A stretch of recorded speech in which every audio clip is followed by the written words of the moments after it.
Hello everybody, I'm Raphael Perry and it's time for some more Lone Wolf. When last we left off, we had entered the Stornside Tavern in Soren, and we needed to decide if we were going to travel with the mercenaries by boat down to Iula, or take the road through Amory to Iula ourselves. Bearing in mind that the young nobleman who antagonized us and wishes for his revenge for us putting him in his place in Qualan lives in Amory. So going there might not be wise. Plus, the mercenaries have offered us a free boat trip. They'll pay for my ticket. If I travel with them, I will be expected to fight with them. Since this is a war-torn land, and the city of Takaro, I believe, is under siege, fighting's probably going to happen anyway. So let's recap the section. Oh, and for that one viewer who specifically asked in the comments section of the previous video I uploaded, when the next Lone Wolf section would be, it's absolutely now. And I don't know how much you watched of that video, but I did explain in the first few minutes, like definitely in the first 5 or 10 minutes, probably even less than that, that I would not be giving that game the free back-to-back episodes for a new game treatment, and it'll be more of a episodic thing that comes out periodically rather than a more regular game, and as such Lone Wolf would be the very next video I would upload. So here you are. Loud and raucous laughter greets your tired ears as you enter the Stornside Tavern. A motley throng of drinkers, overdressed and overarmed, prop up the bar along the back wall. Suddenly a voice calls out to you and you raise your weary eyes. It is the captain, the mercenary leader you met at the Inn of the Crossed Swords. "Well met, my friend," he cries and slaps you enthusiastically on the shoulder. "So you've changed your mind. You've come to join my band of fearless fighters." Before you have a chance to reply, a foaming tankard is thrust into your hand. "To the battle, and a full purse!" he shouts, and his toast is echoed by a score of drunken voices. We're doing this for our quest. They're doing it for money. We have no money. We have run out of all our gold crowns, but that's okay, we get some more at the start of every book. The captain and his men are bound for Iula aboard the riverboat that leaves at midnight. If you sail with them, he will pay for your passage. So, we could take the road to Amory, where a sworn enemy who wishes us dead and holds a lot of political power in the town resides, or we could get on the boat for mercenaries and sail to Takaro. Now, if we sail for mercenaries, we'll be expected to fight with them, so we may be obliged to do so. But I'm anticipating danger anyway, and having soldiers at our side may be beneficial. With your horse stabled safely in the hold of the Kazunara, all that remains for you to do is to find your cabin. This proves to be a tiny room at the bow, but at least it has a comfortable bunk, and you fall asleep as soon as your head touches the feather pillow. You wake an hour after dawn and peer out of the circular porthole in the shadowy river bank. Drizzle obscures all detail, and the sky is tinged with grey. As day approaches, the river mist grows thicker and whiter, and you go up on deck. The captain stands alone at the rail, the shoulders of his leather cloak soaked by the cold drizzle. He nods a welcome and points to the Sina Mountains now hidden in the mist. "This foul weather robs us of landmarks, but by my reckoning we should be in Luyan by noon." You stare through the grey, damp air and pull your cloak closely around your shoulders. Have you completed the Law Circle of Solaris? That is, you possess the Magnakai disciplines of invisibility, hunt mastery, and pathsmanship. We have none of those so far, and no law cycles completed, so no. We have not completed this law circle yet. Suddenly there is a tremendous jolt, and you are thrown headfirst against the rail. Lose 2 endurance points. The screech of twisting metal and splintering wood tears through the silence as the Kazanara shudders and dips violently. The boat has hit a boom, a line of logs chained together across the river. Someone wants to stop us, and we have taken 2 points of damage. Hooray! I mean, we're basically taking that on the helmet and the shoulder, armour a bit. "Hell's teeth!" cries the captain. "Have we run aground?" As the words leave his lips, a grapnel and rope drop from the sky and bite into the ship's rail. More follow, and through the mist you can make out the shapes of longboats approaching. "River pirates!" shouts the helmsman. "Prepare to repel boarders!" Further along the deck, one of the captain's men is felled by a thrown knife. His comrades rush to his aid, but now the river pirates are pouring over the side and he is trampled underfoot. "Battle order!" bellows the captain, and immediately his men respond, linking shields and holding their ground. A swarm of grim-faced pirates are boarding close by. One of their number, a lean man with only one ear and a split nose, smiles at you with anticipation, his lips drawn back from his teeth and his eyes wide with excitement. He is obviously relishing the thought of ending your life. "We do have a bow and wish to use it." I presume that will involve marking off one of our 4 remaining arrows. Down to 3. The riverboat is still rocking violently from the collision, throwing you off balance. You raise an arrow, take aim at the man's chest, and try to anticipate the shift of the deck as you prepare to fire. We'll pick a number from random number table. We get +3 for having weapon mastery of the bow.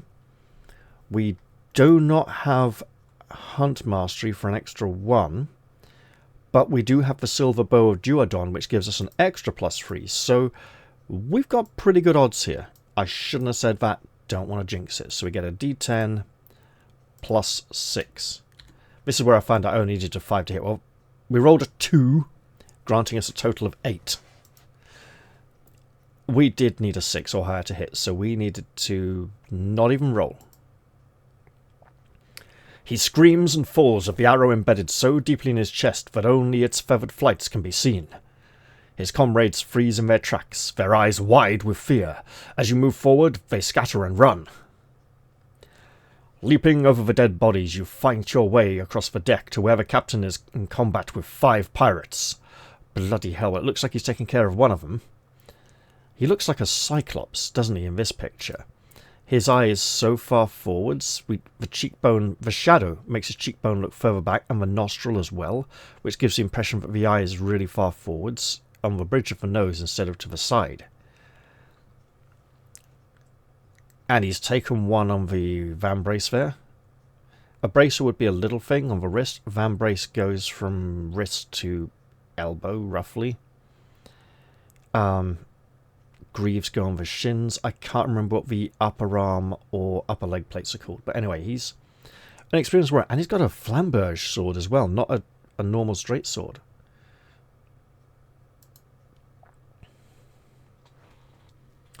While he attacks with a long sword in his right hand, he parries enemy cutlasses with a bronze sleeve shield that encases his left forearm. He fights with cool determination, making light work of the battle-clumsy pirates. Then a war horn heralds the arrival of a new and formidable wave of attackers. You anticipate the captain's danger and rush to protect his back from the snarling, mad-eyed pirate berserkers. The pirate berserkers have a combat skill of 20 and an endurance of 30. Due to their state of battle frenzy, the pirate berserkers are immune to Mind Blast, but not Psy Surge, so we won't try to use Mind Blast then. Well, we can, and it just won't affect them. So, we do not have Psy Surge. With a total combat skill of horrendous 34, we're fighting at +14 in the top column. While they have 30 endurance, I'll make my first roll an 8. Enemy killed, Lone Wolf takes no damage.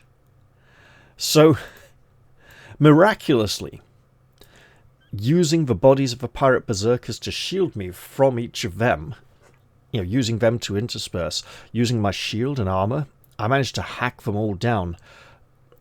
without taking a point of damage. It's a miracle. I mean, I've got a magic sword as well.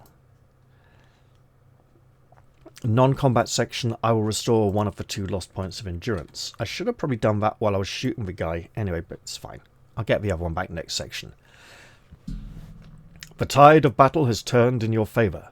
The pirates come in search of easy plunder, but your furious resistance has broken their nerve. They flee from the decks, scrambling into the longboats to escape. The captain follows them, hewing at them with his sword. He cuts his way to the ship's rail and grabs the pirate leader by the neck. He rams the man's head against the main mast once, twice, 3 times a lady, with a rage that splits the timber in the pirate's leather-clad skull. "Ha!" he cries gleefully. "I've always said the Deldanians had no head for a fight." The battle ends as swiftly as it began, with the surviving pirates melting away like phantoms into the fog. There are few casualties among the mercenaries, but the boat's crew have been decimated. The pirate berserkers trapped them below decks and slaughtered them. Only one escaped their murderous blows. The captain takes command, marshalling repairs and overseeing the burial of the dead. As the bodies sink beneath the dark waters, the Kazonara emerges from the mist to the welcoming sight of Luyan. So at least we made it over... Oh, wow. Luyan is here, so it's going to be still quite a way to Takaro. And there could be a completely different war being waged here. Luyan, the city of flowers and wine, greets you. Its towers, timbered houses, and fortified perimeter walls silhouetted against the sky. It lies in the shadow of the Cenas, at a dangerous bend where the fast-flowing Storn undercuts the sheer slopes of Mount Pindar, and we're back up to full endurance now as well. The captain docks at the Luyan quay for provisions as his men busy themselves with a myriad of duties and tasks. You accompany him on a visit to the Luyan apothecary. The entrance to this famed establishment is marked by a huge stone jar creaking on its chains. The shop is vast and full of things that stir your curiosity. Towers of containered liquids, mountains of coarse-grained powders, and forests of roots and herbs crowd the bleached wood shelves. Bleached wooden shelves, in fact. The captain seeks medicines of strength and healing in readiness for the battle ahead, and the herb master's eyes widen with delight when he reads the captain's list. They are his most expensive preparations. We could examine some of the potions that line the shelves, but we have no coins. So we will take a look at some of the other shops in this street while the herb master prepares the captain's order. Not that we have any coins to sell any of them. You agree to meet the captain in the apothecary in 1 hour's time before beginning your exploration of Luyan. Further along the street you notice a dusty shop window full of weapons. Above the door you see a sign. Demiko's Weapon Shops. All weapons bought and sold. We have a jeweled silver mace from Book 5, which never amounted to anything. So we will enter the shop. The smell of dust and rusty metal wafts in your face as you enter the cluttered weapons shop. All manner of arms are stacked in racks that rise precariously to the ceiling. Their prices are chalked on a circular slate that hangs above the counter. You may purchase any of the above weapons. I'm not going to read through the list because we don't have any money. If you have enough money to do so. The shop owner will also buy any weapons that you may already have for 1 gold crown less than the prices shown on the slate. Mark any changes on your action chart before you leave, and we have a note. The shop owner will buy 4 arrows for 1 gold crown, as opposed to selling 2 for 1 gold crown. Well, I could sell the silver jeweled mace for 3 gold crowns, but he'd sell me a new one for 4. That seems like a major rip-off. I'm good. At the end of the street, you stop to look in the window of a tall, half-timbered shop. It contains a fascinating selection of maps and charts which detail the various cities and regions of Magnamund. You enter the shop and browse the shelves that line the walls. 3 maps in particular attract your interest. A map of Sommerlund for 5 gold crowns. We have one of those because we did not lose it in Book 2. A map of Tekaro for 4 gold crowns, which would be very nice if we had any. And a map of Luyan for 3 gold crowns. Again, we don't have the money. The maps are backpack items. If you wish to buy one or all of them, make the necessary adjustments to your action chart before returning to the apothecary. Unfortunately, we spent about 20 gold crowns on a horse. So you help the captain to carry his purchases, which fill 2 large wooden boxes. As you stagger from the apothecary, he tells you he is anxious to return to the boat without delay.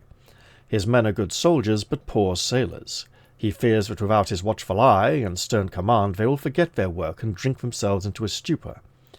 His fears are unfounded, for upon your return to the quay, the Kazunara is fitted out and ready to sail. "Cast off!" booms the captain, enjoying the novelty of his new riverboat command. "We'll make Rem by nightfall." The captain is as good as his word. As dusk settles over the storm, you sail into the horseshoe harbour at Rem, which means we really didn't need to buy a map of Luyan. We didn't have the money anyway, but hey. Here we go. The city is choked with people. Mercenaries from the north and west, weapon merchants from the east, and ragged refugees from the war-torn south. The captain orders his men to sleep aboard the Kazunara this night, forbidding them to go ashore, for Prince Balon of Ryoma and his mercenary knights are encamped inside the city wall.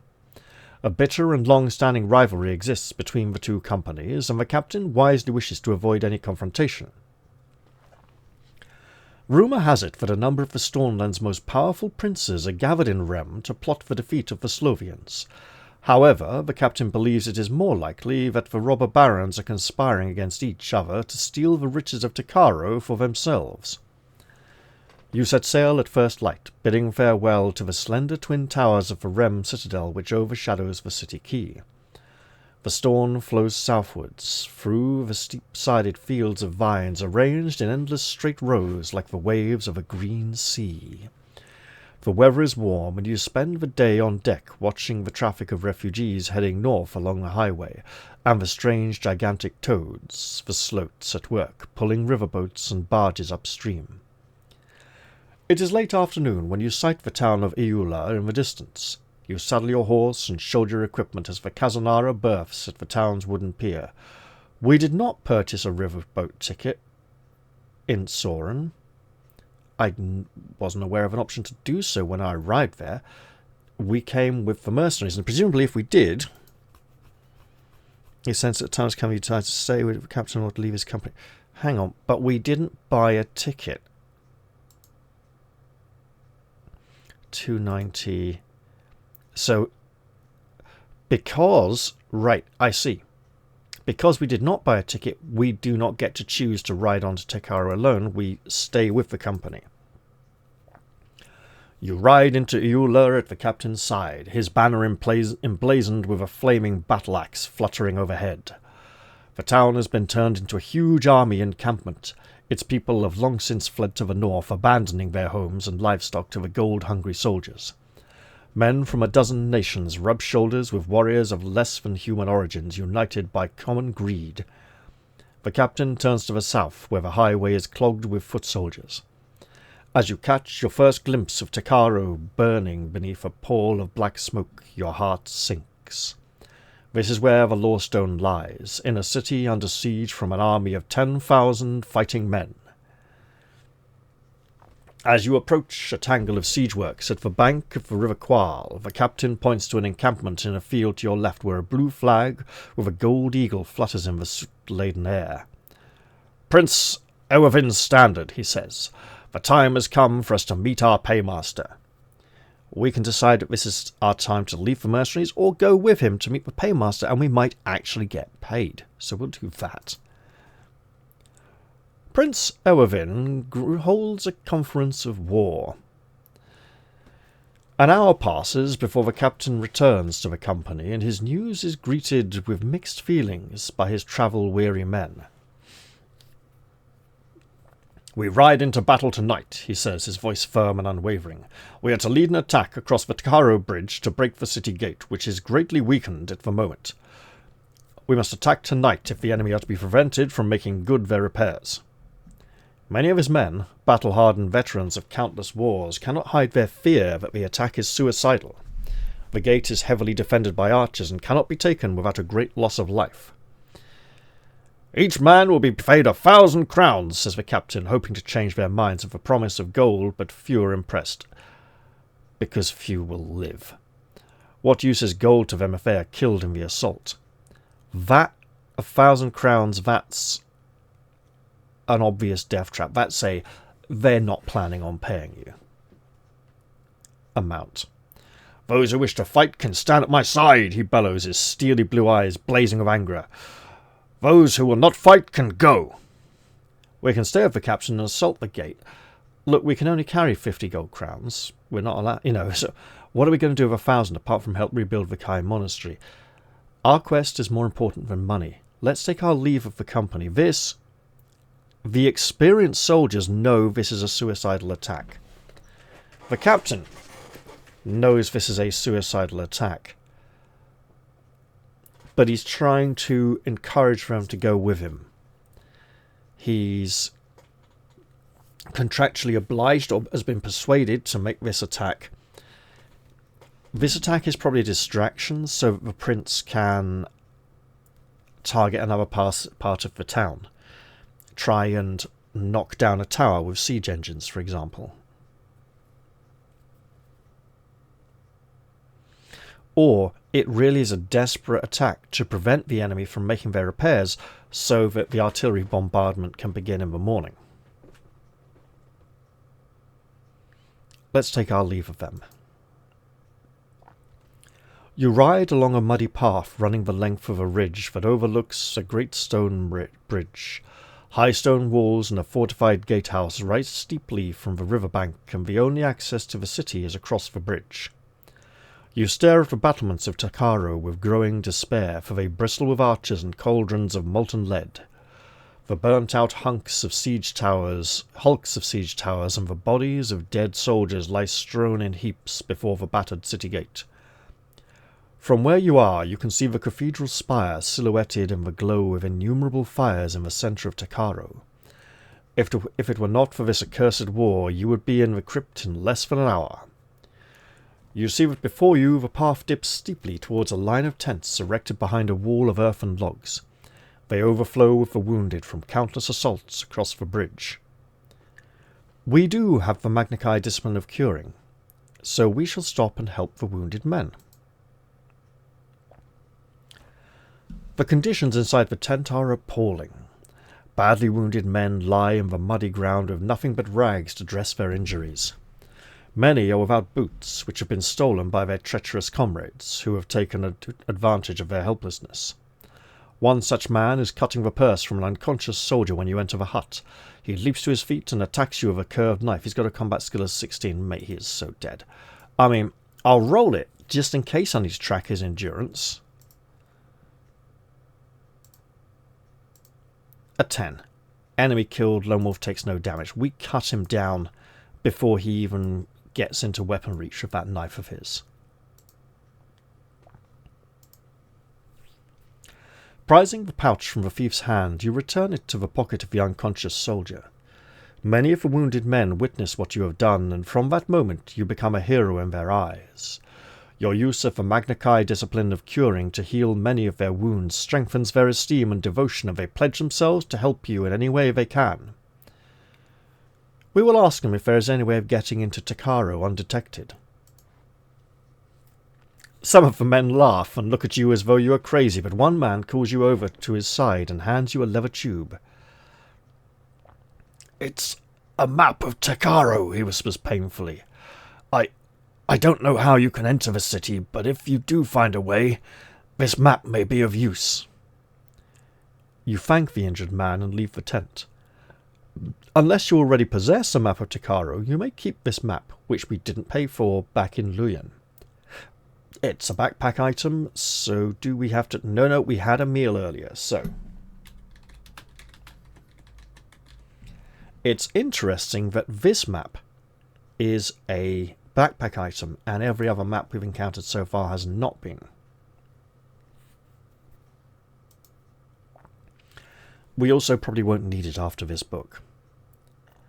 The path ends at the point where the rivers Storn and Qual converge into a V-shaped bank. Ogron engineers and carpenters are busy at work constructing pontoons for floating bridges which look like enclosed rowing boats and are destined to be used to cross the river further downstream.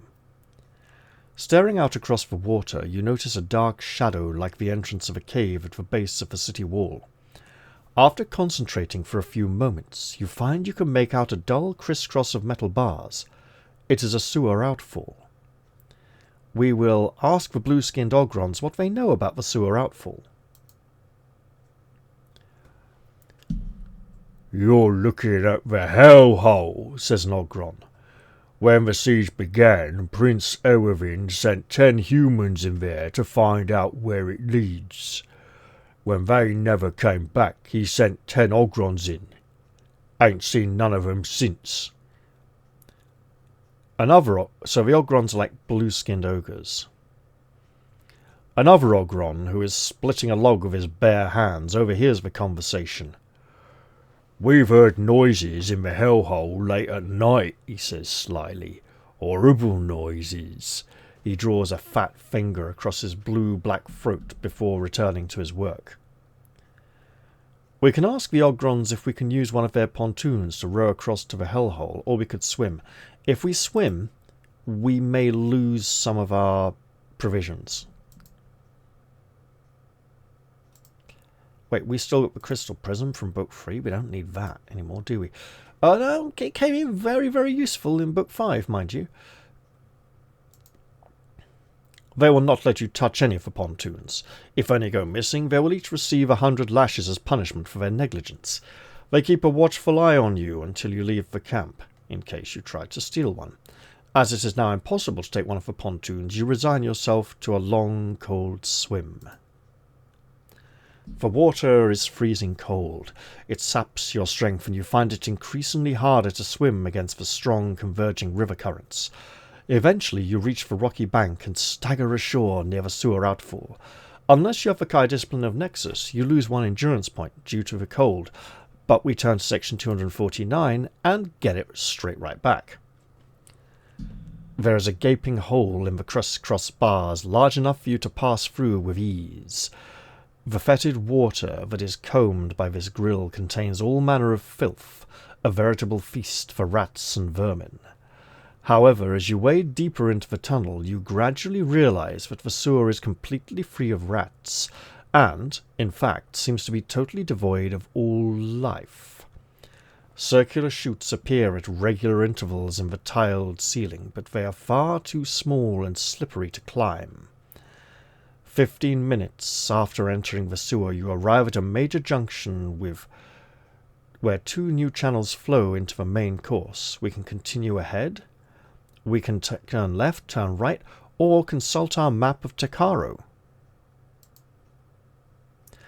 In the dim light of the sewer, you can just discern the outlines of the curtain wall and the streets of Takaro on your map. The cathedral is right in the centre of the city, approximately half a mile from the point where the 2 rivers meet, and lying due east of the point at which you entered the sewer. You fold the map and set off again towards your objective. 100 yards along the passage, you see a flight of stone steps ascending to a stone trapdoor set flush with the ceiling. We could investigate the trapdoor or continue along the sewer. I mean, right in the centre of the city,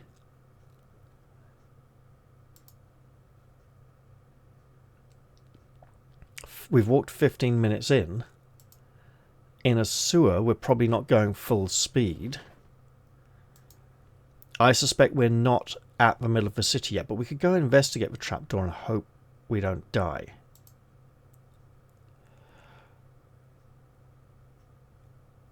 The trapdoor is heavy and stiff, but gradually its seal of rust cracks and loosens under the pressure. Inch by inch you force it open to reveal the cobblestone city square. Across the square, directly ahead, is the Cathedral of Takaro. As the square is teeming with guards, you are forced to close the hatch quickly and avoid being detected. You estimate that the cathedral is approximately 200 yards due east. As you descend the steps and continue through the passage, you pray that the sewer grill will give access to the crypt. Less than 50 yards along the tunnel, another passage joins the main flow from the right. Well,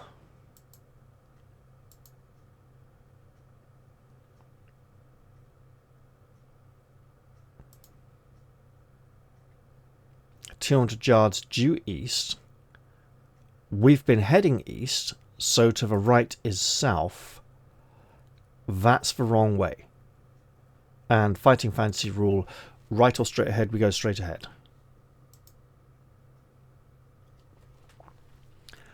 You press on diligently, counting the steps that take you along the sewer until you reach a narrow vault with little over 150 yards from the previous junction. Oh, now. Less than 50 yards along the tunnel, a little over 250 yards. We're about 200 yards in. This is good. An iron ladder, its rungs pitted with rust, rises out of the water to an arched stone door. Beneath the door, the sewer continues into darkness. We are about the correct distance to have got to the cathedral. We shall climb the ladder and investigate the arched door. The door is old and decayed. It has not been opened for over 100 years. If you are to find out what lies beyond it, you will have to clear away the dirt that jams the hinges. Do we have Nexus or Psi Surge? We have neither. Only brute force will break the seal of encrusted filth and open the door. The sewer door has a combat skill of 13 and 35 resistance points, which are like endurance points. To break open the door, you should follow the normal combat rules. Any endurance points that you lose during this combat represent the fatigue you suffer as you hack and batter at the door. We can give up at any time and go through, or just go, okay, look, the door's got 35 endurance points, and our combat skill is 21 points higher, so we're just rolling in the top column. With a 1, the door suffers a loss of 9 resistance points, and Lone Wolf loses 3 endurance points. It's hard work. Now, it's interesting, because the amount of rounds we spend fighting the door might create sound. We'll fight again. Oh, wow, another 1. Okay. So we lose 3, the door loses 9, going down to 17 resistance points. Our third roll, not a 1, an 8. The door is absolutely destroyed. Lone Wolf suffers nothing this time. I'd say that's reasonably acceptable. The old stone door creaks softly open, and as the dust settles, you find yourself staring into the crypt of Takaro Cathedral. Stepping into the chill, stale air, your heart begins to pound in your chest. The Lorestone is here. You can feel it. Dreams of ashen moonlight filter into the crypt, illuminating a line of somber granite tombs that lie like sleeping giants under the earth. Clutching the small silver key, you examine them one by one for the lock that guards the legendary Lorestone. You find the lock and insert the key, but you are suddenly distracted on the brink of discovery by the creature that is advancing through the sewer door. A large, lumbering monster stalks towards you.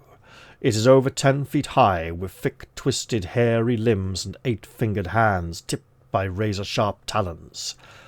Baleful, monstrous eyes protrude from yellow slits in its glistening head, and a long reptilian tail whips behind it. Its hideous and peculiar gibbering fills the moonlit crypt as it draws nearer and nearer. We do have a bow. And otherwise we're going to have to fight this horrific thing.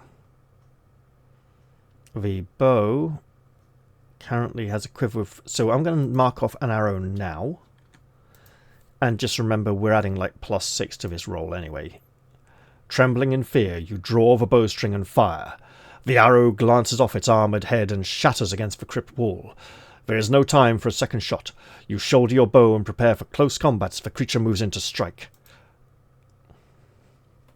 The hideous creature gurgles with anger and springs forwards to attack. The Dakamid has a combat skill of 25 and an endurance of 50. It is immune to Psi Surge and Mind Blast.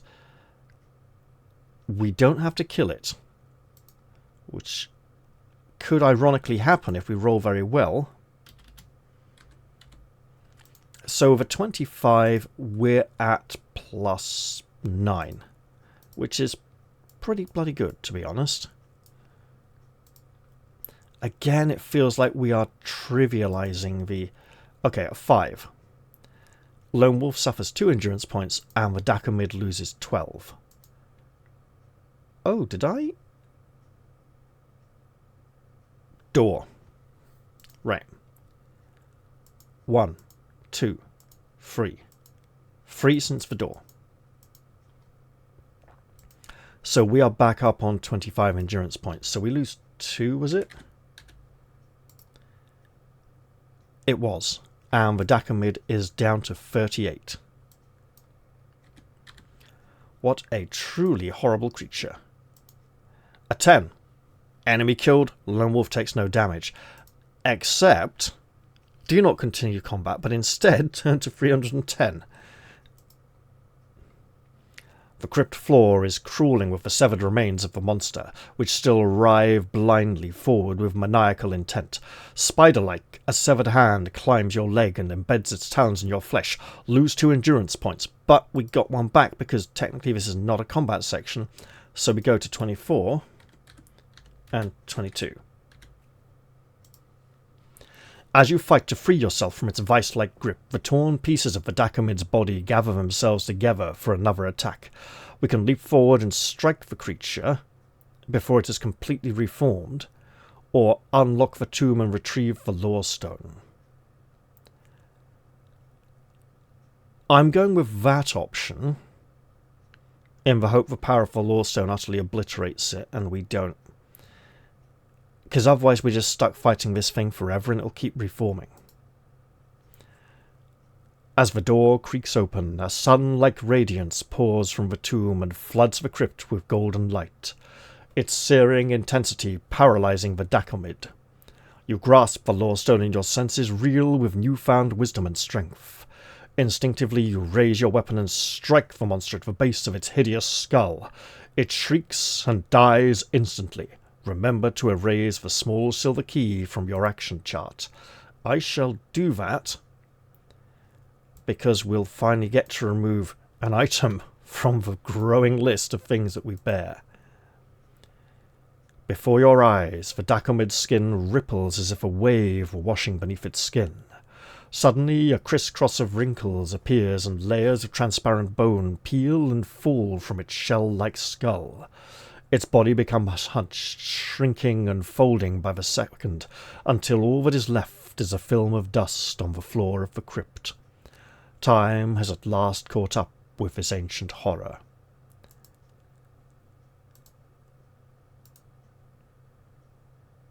Not image, I want to open link. Okay, so we'll do it this way. Which has nothing to do with Zelda. The main character of the game isn't even Zelda, so... And who wants a blowjob from a mushroom princess just because you can put her down and stand in front of her and put your hand on the back of her head and push it into your crotch constantly? As a girl took great pleasure showing me repeatedly. She had a filthy mind. As the golden light begins to fade, you stare at the object of your quest, the Lorestone of Varetta. But all that you hold in your hand is a hollow sphere of glass, transparent and unremarkable to look at. Your quest has succeeded, for the power of the Lorestone has been transfused into your body and mind. Its strength and wisdom are now a part of you, and the transfusion signals the beginning of a new and deadly challenge on your quest for the Magnakai. But be warned, the quest will draw you into a sinister realm where a malicious and terrible evil has grown in power since Sun Eagle first completed the Magnakai quest. If you possess the courage of a true Kai Master, the challenge and the quest await you in Book 7 of the Lone Wolf series entitled Castle of Death, which we will absolutely be playing next. However, I would like to remind you all that, as is tradition with the series, when I complete a book, I like to take a 1-week break before resuming with the next one. Now, I spent a lot of time in this playthrough searching for a trying not to avoid a particular encounter that I remembered the illustrations for. I went and looked for those illustrations before recording this episode to see if the section those illustrations were attached to had any indication which path on this map I should take, either following the river or through the city of Amory. I eventually found those illustrations in Book 8. So I wasn't going to miss them in Book 6 at all, because they are not in Book 6. We've done well. I can choose a new Kai discipline. I'll just pop over to Book 7 quickly. I'm not going to necessarily choose it now. The law circles, weapon mastery and hunt mastery. So I could complete the Circle of Fire fairly quickly. Animal control and curing, the Circle of Light as well. Which should get us 3 more endurance points, which would be pretty damn decent, to be honest. The Circle of Solaris would require Invisibility, Hunts, Mastery, and Partnership. We have none of those. And the Circle of Spirit, Psi Surge, Psi Screen, Nexus, and Divination. That is 4. We would struggle to get that by Book 12, to be honest. Even though it is clearly the best. So it's a dedication to gain those abilities and go, this is the one I'm going for. It wipes out a load of other beautiful options that we could play with, but gives a beautiful, massive bonus to play with. Alright. Book 6 is now complete, and the week after next, we'll get to look forwards to Book 7, which I'm going to thoroughly enjoy when we get round to it, because I've only played Book 7 once in my entire life. And that was many years ago. We're talking almost 30 years ago at this point, probably. I did try about 13 years ago. I picked up Book 7. I got to... I'm just going to show you, right? Table of contents, numbered sections, section 1, which ends with a go east or west option. And I got analysis paralysis and thought, I can't remember. It shouldn't really be that possible to fail the entire book on the very first choice. But what if I do? And so I didn't play it. So I've played the book successfully through to the end once, about 25-30 years ago. And I remember a few of the pictures, but it's basically going to be a blind playthrough. So that'll be fun when I start, won't it? Yeah, so I'll save the character sheet. No,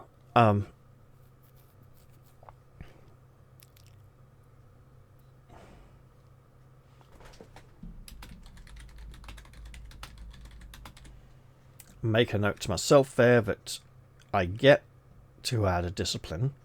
Add a guess, I'd say... Wait, this is all in a castle, isn't it? It's a dungeon crawl, so animal control might not be that useful.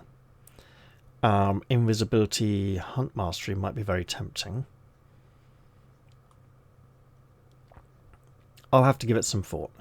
Hunt mastery goes into 2 lore circles, so that's doubling up there. We'll see. I mean, you're all welcome to give me suggestions as to which discipline you think I should take next, and obviously I don't have to go what you say. I'll probably just make my own mind up, but hey, if you want to share opinions, you're welcome. This adventure is now at an end. We have acquired the first Lorestone, the Lorestone of Varetta, and essentially for the next 6 books now, we're going round, I think, at least for the next 3, we're going round hunting for Lorestones, which will give us new Kai disciplines and abilities. So yeah, well done us. I'm going to leave this one here. I hope you've all enjoyed this episode, and I'll look forward to seeing you all in the very next one. I'll say goodbye for now, though, and of course, for Sommerlund and the Kai.